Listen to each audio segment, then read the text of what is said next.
Hello everyone, welcome back to my channel. Good evening, Radhe Radhe. इस video में हम सीखेंगे ग्रामर का टॉपिक है प्रेजेंट कॉन्टिन्यूअस टेंस।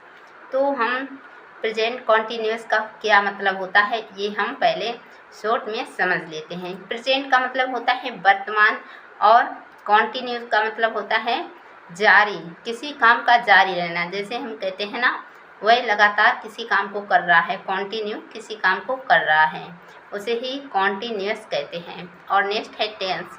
टेंस यानी काल को कहते हैं, समय को कहते हैं, चक्र को कहते हैं। जो समय होता है उसे ही काल कहते हैं। अब हम इसे समझते हैं कि प्रेजेंट कॉन्टिन्यूअस टेंस को कैसे बनाया जाता है। प्रेजेंट कॉन्टिन्यूअस सेंटेंस को कैसे बनाया जाता है, इसमें क्या क्या रूल होते हैं, इसकी क्या पहचान होती है, सारी चीज़ को डिटेल में समझेंगे। सबसे पहले तो इसकी पहचान देखते हैं।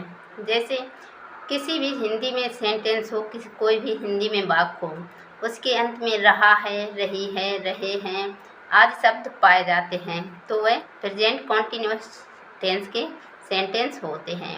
यदि इसमें समय जोड़ दिया जाए तो ये प्रेजेंट परफेक्ट कॉन्टिन्यूअस टेंस के वाक्य हो जाते हैं। इसका अफर्मेटिव रूल है यानी पॉजिटिव रूल है, subject plus is am are plus V1 plus ING plus object. तो ये इसका अफर्मेटिव रूल है, जो पॉजिटिव रूल भी कहते हैं। तो अब हमें ये देखना है कहाँ हमें इस लगाना है, कहाँ एम लगाना है, कहाँ हमें आर लगाना है। इसका प्रयोग करते हैं हम सिंगुलर सब्जेक्ट के साथ, जैसे ही, सी, इट, या फिर किसी का नाम, जैसे रिया, रोहन, सोहन, वाय, इस प्रकार। और हम एम का यूज़ करते हैं आई के साथ, ओनली आई के साथ एम का यूज़ किया जाता है। और आर का प्रयोग किया जाता है बहुवचनकर्ता के साथ, यानी कि प्लूरल सब्जेक्ट के साथ। प्लूरल सब्जेक्ट कौन कौन से हैं? यू, वी, दे, या फिर प्लूरल नाउन, जैसे डॉक्टर्स, मैनेजर्स, बॉयज़, चिल्ड्रंस, इस प्रकार। अब नेक्स्ट देखते हैं इसे बनाएंगे कैसे, इनका यूज़ कैसे करेंगे। तो कुछ सेंटेंसेस के माध्यम से समझते हैं। जैसे मैं तुम्हें पढ़ा रही हूँ, I am teaching you, I am teaching you. वह खाना बना रही है, she is cooking food, she is cooking food. तुम बाजार जा रहे हो, you are going to market, you are going to market. बच्चे मैदान में खेल रहे हैं, children are playing in the ground. Sita किताब पढ़ रही है, Sita is reading book, Sita is reading book. तो ये हो गया इसका अफर्मेटिव रूल। अब नेक्स्ट देखते हैं निगेटिव रूल। निगेटिव सेंटेंस किस तरह से बनाएंगे। निगेटिव स्ट्रक्चर है, यानी कि रूल है subject plus is am are plus not plus V1 plus ING plus object.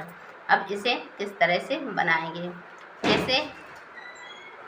जैसे वह नदी में नहीं तैर रहा है, he is not swimming in the river, he is not swimming in the river.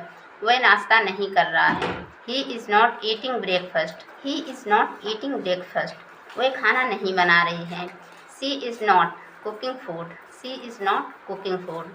वे नदी में नहीं तैर रहे हैं, they are not swimming in the river, they are not swimming in the river.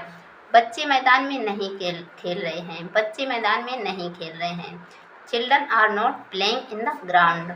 मैं तुम्हें नहीं पढ़ा रही हूँ, I am not teaching you, I am not teaching you. अब नेक्स्ट देखते हैं इंटेरोगेटिव सेंटेंस, यानी कि जो वाक्य क्या से आरंभ होते हैं, क्या से शुरू होते हैं, उसमें सबसे पहले हेल्पिंग वर्ब को लगाया जाता है। वो जिस भी टेंस की हेल्पिंग वर्ब होगी, जिस भी सेंटेंस की हेल्पिंग वर्ब होगी, उसी को सबसे पहले लगाएंगे, यानी कि सब्जेक्ट के स्थान पर लगाएंगे।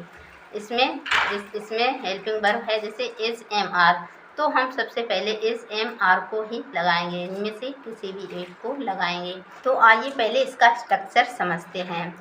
Helping verb plus subject plus V1 plus ING plus object. तो आइए इस सेंटेंस के माध्यम से समझते हैं। क्या वे खाना बना रही है, इज़ सी कुकिंग फूड। क्या वे बाजार जा रहे हैं, are they going to market, are they going to market. क्या गुड़िया नाच रही है, इज़ डॉल डांसिंग। क्या बच्चे मैदान में खेल रहे हैं, are children playing in the ground, क्या मैं तुम्हें पढ़ा रही हूँ। Am I teaching you, am I teaching you, क्या सीता नाश्ता कर रही है।